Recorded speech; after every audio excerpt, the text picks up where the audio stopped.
Guys up in the clinch and wear him out and beat him up, and we just made sure we didn't let him do that. But Shane will grapple with Justice. I think it'll be really tough for him, so I think Justice will be a big favorite to win this fight. We look at our tail of the tape brought to you by Sheath Underwear. The reach advantage, height advantage going to the 27-year-old Justice Torres. Getting the final checkups outside the cage. We'll get this one going. Justice has become such a big part of the Houston MMA scene. Always love seeing him training with his boys. His actual sons, not like his friends' boys, but like his actual kids. It's so awesome. And he is inside. Let's get our introductions. The following contest, brought to you by SheathUnderwear.com, is scheduled for 3 rounds in the Fury FC Featherweight Division. Introducing your first competitor, fighting out of the blue corner. This mixed martial artist stands 5 feet 6 inches tall, and he weighed in at 145.4 pounds. Fighting out of Santa Cruz, California, he holds a professional record of 7 wins, 6 losses. This is Shane Torres. And introducing his opponent across the cage, fighting out of the red corner. This 4 rounds fighter stands 5 feet 8 inches tall, and he weighed in officially at 145.6 pounds. Fighting out of Houston, Texas, his professional record stands at 10 wins, 3 losses, presenting the former Fury FC Featherweight Champion. This is Justice Torres.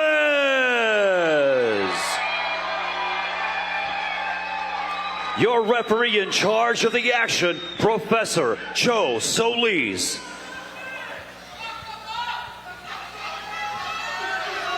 Man, if you look around this room, you see a lot of Fury roster and former Fury roster here, just watching and rooting on their teammates. See Alvin Correa, saw Sean Magnus earlier.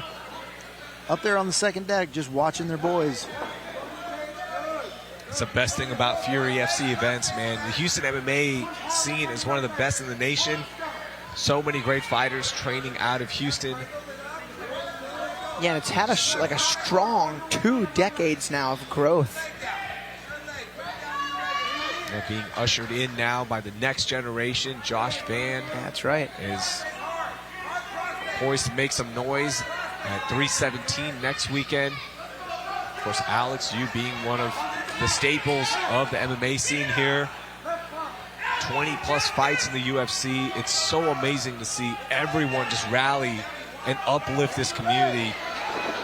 Yeah, I was fortunate to be here during the time before anyone from Houston really got signed to the UFC, Justice Nakamura. But man, the teams were pretty hostile. No one was very friendly. It was like who's the best in town.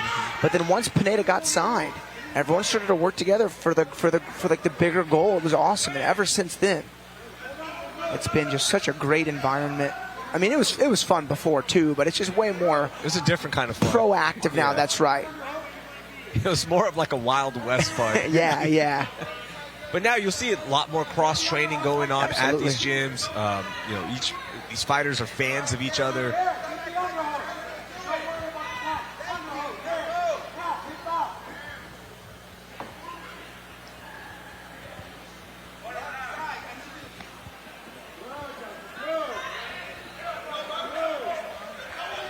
Man, so I was curious. I knew Shane Torres was going to shoot. He always shoots within the first few seconds of his fights, and he's good at it. But I was curious if he was going to be able to get Justice down. He was actually going to use that single leg to kind of drag him down to the ground. We have seen Justice in some previous fights. The Pino Alamov fight, struggle in getting up. He rarely gets dominated, almost never finished on the ground. But he will get kind of stuck in guard. Maybe stuck in like a body lock, stuck in like an over-under on the cage. And I think it's one of those fights, Justice knew exactly the style that Shane would bring to the fight. But knowing what's coming and stopping what's coming are 2 very different things.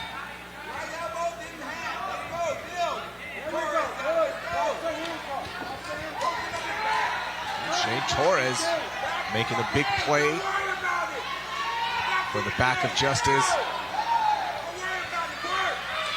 Justice has a ton of experience here in the clinch, though. Ton. What he can't do, though, is let frustration get the better of him. He gets taken down, no big deal. Got to find a way back up. Take some time to break off. Again, no big deal. Make it happen. But I've dealt with this myself just in fights. You're frustrated on how, like, the guys fighting, doing just enough to kind of stay in charge, but you just got to make those adjustments as quick as possible. And this is going to be Shane's best moment here. Fresh and dry early in the fight with some back exposure. Yeah, let's see what he does to try to drag him back to the ground.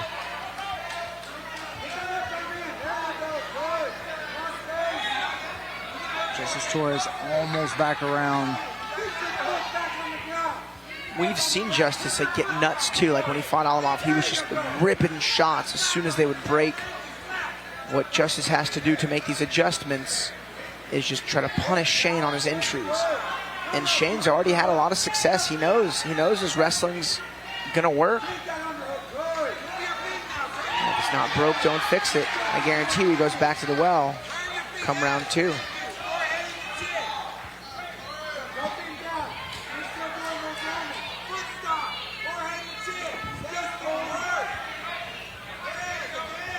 .30 seconds left in round 1.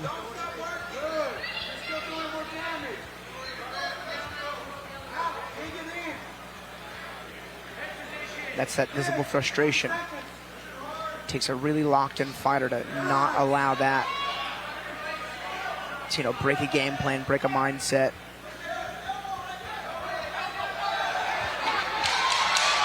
Break for 10 seconds. Justice Torres getting some of that frustration now with the flurry of punches, teeing off.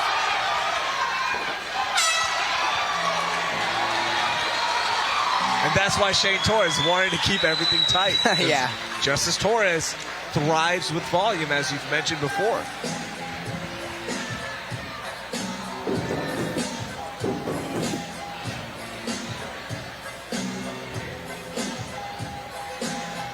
Yeah, Justice Torres, I mean, they're just showing the last 10 seconds of the round here, but, Shane Torres controlled most of that round, and then Justice Torres may have won that round still with that last flurry, doing the more damage. Yeah, that's one, aspect of like that pressure wrestling, stay tight to him. You can do it for 4.5 minutes, very successful. You can win 4.5 out of 4.5 minutes, but if there's a 30-second flurry from the other guy, you could lose that round.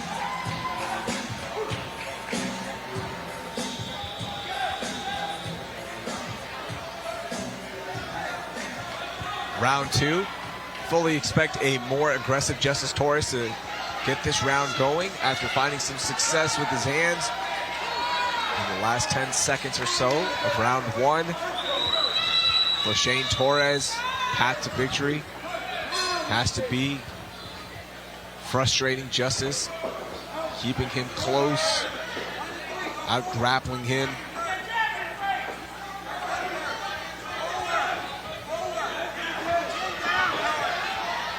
Is shot. Justice doing a good job stuffing the head. Little oil check to put some pressure on the backside.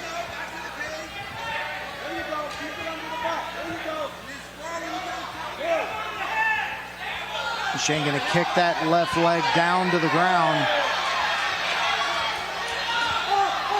to be able to get to this position. He needs to keep that pressure on the armpit of Justice Torres. Doesn't want him to be able to get his head around the other side. Justice looking to build the base. Does it. Gets back to his feet. Has the hands separated of Shane. Shane back in on a single leg.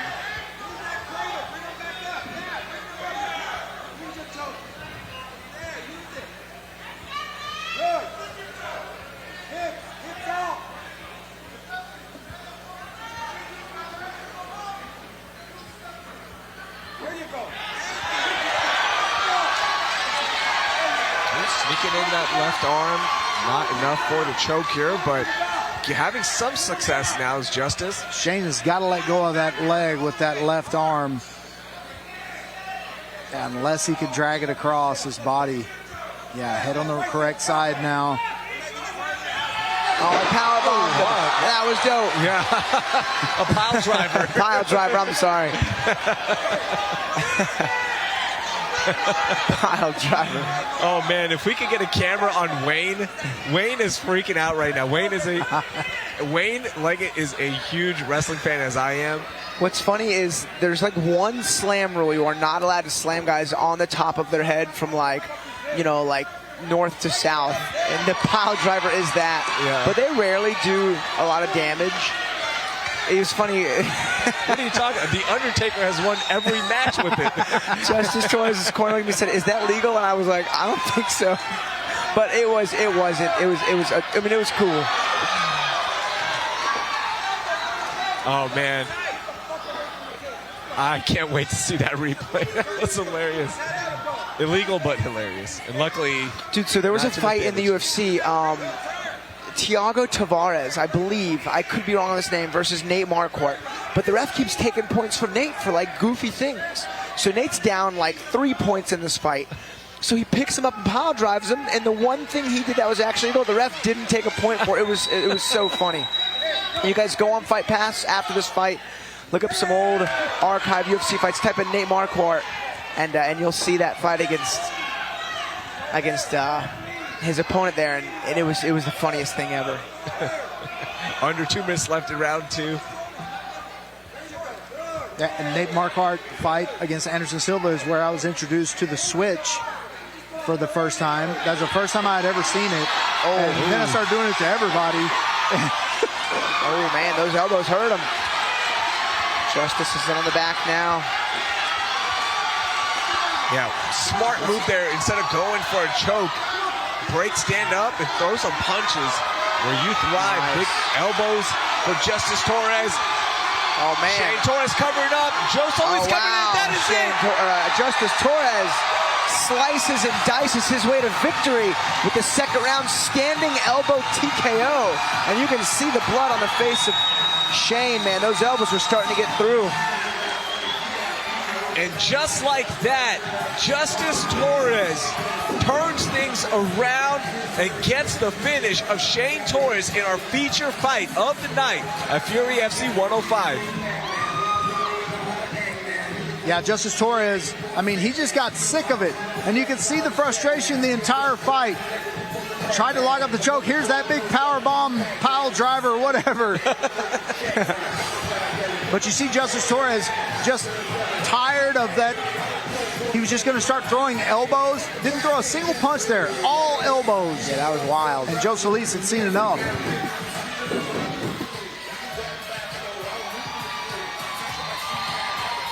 Michael's going to head inside.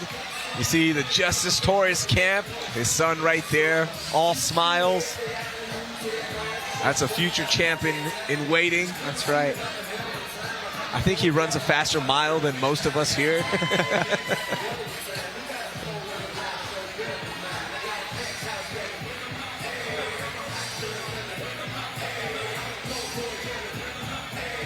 Wayne is standing by. We will make this one official. Shane is heading to the center as well. Take it away, Wayne. Ladies and gentlemen, Professor Joe Solis calls for a stop to the fight. 3 minutes, 43 seconds into round number 2, declaring your winner by TKO, Justice